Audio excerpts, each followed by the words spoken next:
So coming to React, okay. Okay.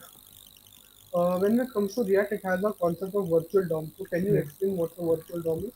Yes. Virtual DOM is a light representation of real DOM. It have all the power except it cannot directly change the element in the DOM. So whenever there is a change in component, diffing algorithm is done. Is diffing algorithm is run and check what has been changed from real DOM between the real DOM and virtual DOM, and only the changed component is re-rendered, making application run much smoother and faster. Okay, fine. And you worked on hooks, right? Ah, yes, sir. So there is a hook, right? Use effect. Yes, Yeah, okay. So it has a callback function and a dependency yes, array. yes. So I want to understand what's the difference between when you pass in an empty array and you pass nothing. Like dependency array is not like nothing has been passed. Okay, second parameter is nothing, right? Yeah, and first Okay, parameter is empty array. empty. In empty array, like the it's like a component did mount. It only call when component is mounted. If we are not passing an array, second argument, second parameter, then this will lead to uh, what we say unlimited change of updates, repeated rendering if we are using state in our use effect. If we are calling the state in our use effect and we are not passing any dependencies, then it will go in repeatedly rendering. So, yeah, Okay, fine, got it. Yeah. Fine, okay. Moving ahead. So there is a concept of keys, okay, in React. yes, yes. So can So, you tell me what what does key, a keys keys are mean? the special props used by React to keep the track of things. Like if we are calling a component, reusable component, then we have to pass key so that React can understand what component is changed, and according to that, he will render that component. For that, key is used. Okay. Okay. And have you worked with useRef? No, sir, we usually avoid useRef, but I know we useRef is Any used, reason for avoiding? sir, Any reason for avoiding? because it's directly uh, contact with DOM. It directly change the DOM, I think. That's why useRef usually avoid mostly. Okay. So, but do you know what a useRef is? Yes, useRef to collect the input values from the input, we use useRef to focus the input on the we use useRef. Okay, fine. Fine, okay. So, coming to you worked on Axios, right? Do you know what's an interceptor in Axios? Intel? Interceptor. No, sir. Okay. Fine, okay. And you worked on Material UI, a library. No, sir. No. Okay. Have you worked on context APIs? Yes, a context API for creating like a Redux for creating central state in our Mhm. functional component in our app. We used uh, context API for creating the store. For creating the store, we use create context, and to use that state in our component, we use state.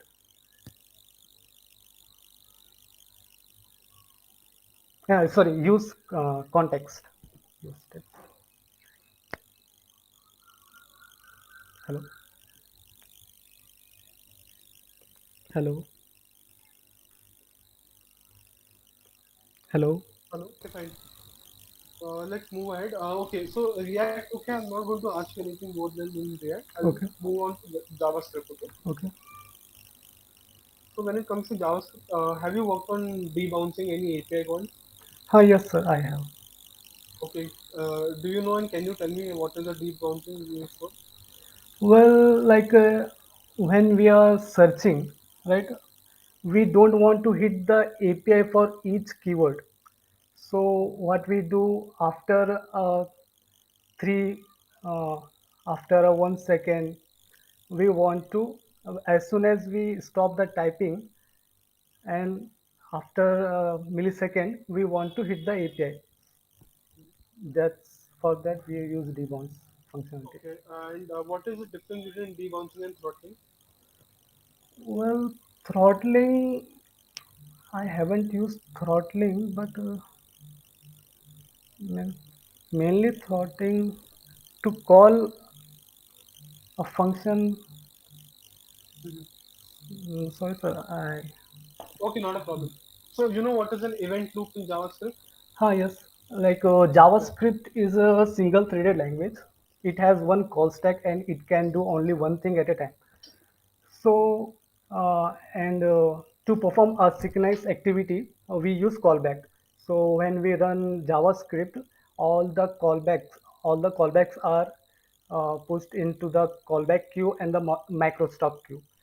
So after uh, JavaScript run, event loop checked whether our call stack is empty or not. If it is empty, then it sends the callback from the first macro stack queue. When Okay. macro stack queue is empty, then it sends callbacks from callback queue. Okay. So okay, I'll give you a scenario. Okay. Okay. I have a set timeout which has a callback inside it of Hmm. hello world, Yes. and the set timeout is set for 2 seconds. Okay. Immediately after the set timeout, Hmm. next line I have a API call which is getting some data. Okay. So now, how will event loop handle this scenario? Okay. First, set time will be call and the callback will be registered in the callback queue. Then promise Mhm. API has been called. If our API is resolved in that time, then Mhm. we will get the result from the API first. Then the console log world hello world will console log hello world will be logged. First, we get Okay. the response from the server. After that, console log will be printed. Okay. I'll share my screen. One question I have to ask Okay. is, okay. Okay. So can you see my screen? Yes, sir. So can you tell me what will be the output if I do a run? Sir, it's can you zoom, sir? Oh, sure. Okay. Function abc console log a.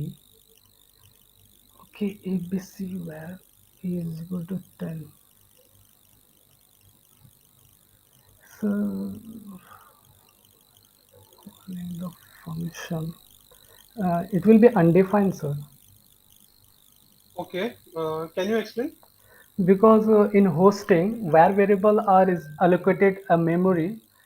Since we are using a variable before its initialization, then the undefined variable will be allocated to it. So that's Okay. why console log will print But undefined. memory will be allocated for this. Yes, sir. For a variable, memory will be allocated. Okay. And if I do let, how what will be the output? Then it will throw an error like we cannot initialize the variable before its declaration. So where is this let hosted? Do you know this? Yes, let and cost are hosted in different memory. Uh, can say script memory maybe different. Which memory? I don't know name, but where Have you and heard of temporal dead zone? yes, sir. Temporal dead zone is like time between the hosting and the initialization. Okay, great. Okay, fine. Fine. Okay. And okay, this is fine. Hosting. Okay. So closures I don't want to ask because I know what will be the answer, and Okay. throttling is also done. So coming to this, okay. So when we deal with different objects, okay, Okay. I want to understand one thing. What's the difference between a deep copy and shallow copy? Okay. In shallow copy, if we have like say if we have object, okay, in object there is a key, and inside that key we have assigned another object, okay. Hmm. In the shallow copy, only the it will shallow copy, then there is a reference of the inner object. If we change in the inner object, there will be reflection in the main object.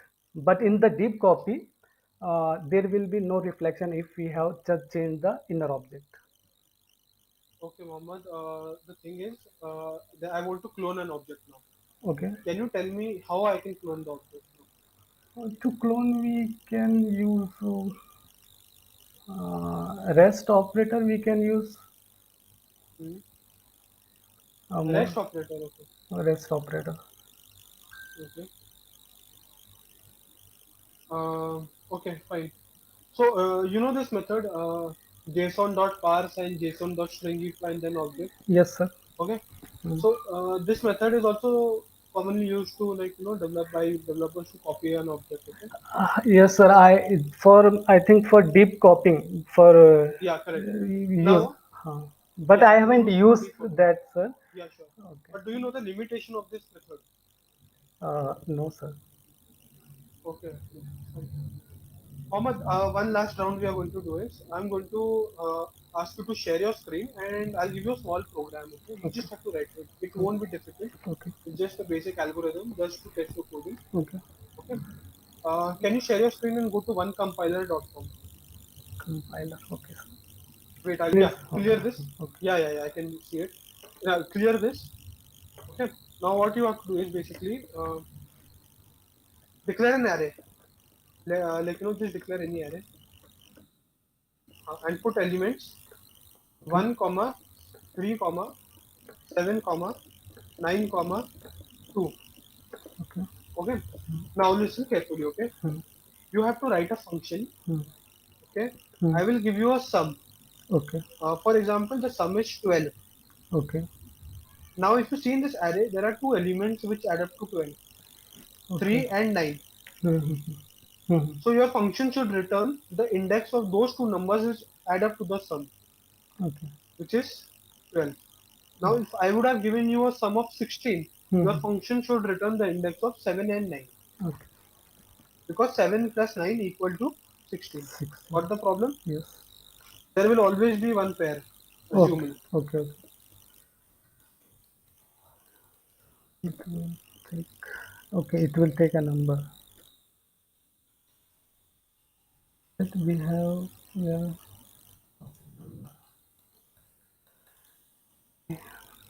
But Hmm. just to tell you, I'm not expecting any efficient answer. I'm just Okay. expecting the right answer. Okay. Okay. Your algorithm may not be like, it won't be time friendly, Okay. but it is fine. Okay. At a function, I have some number and array. Okay. I will do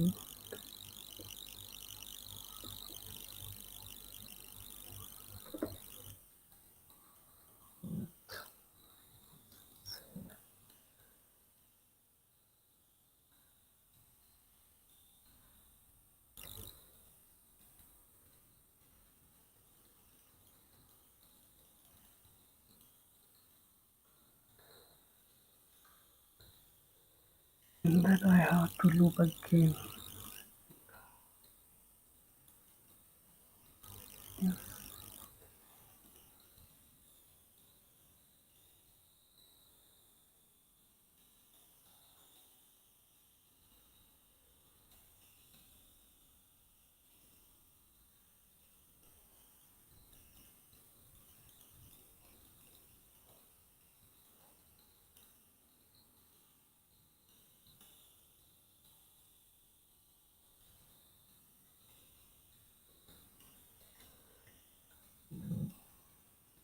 Okay.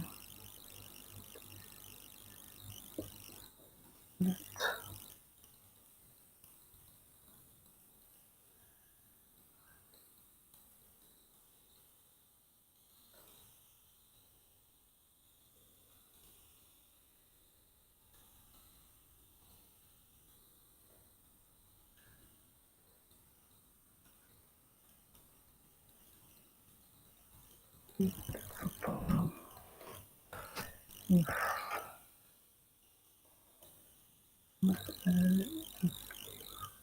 my number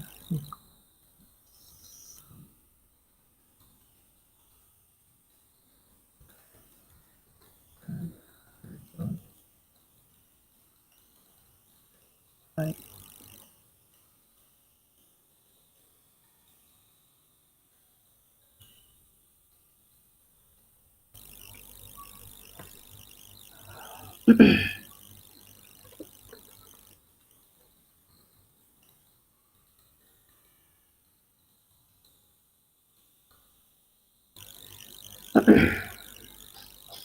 Mohammed, just wrap the sum in a console log, okay?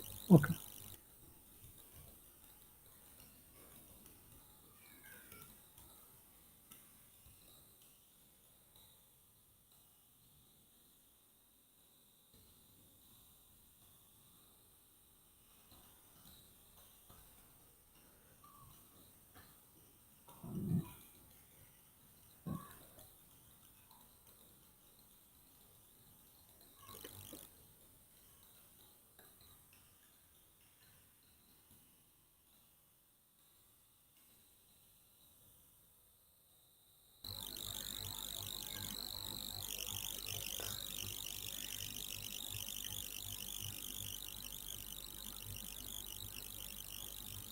Okay, Mohammed, there is a typo in your code. Line number 4 and 5, array dot length. Length spelling is misplaced. Okay. Length. Please do it.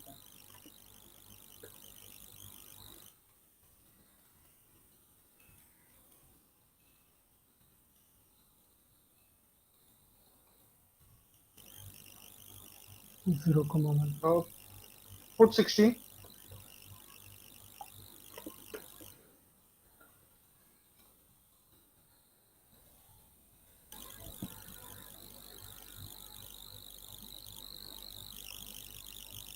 Yeah, run again. Run it again.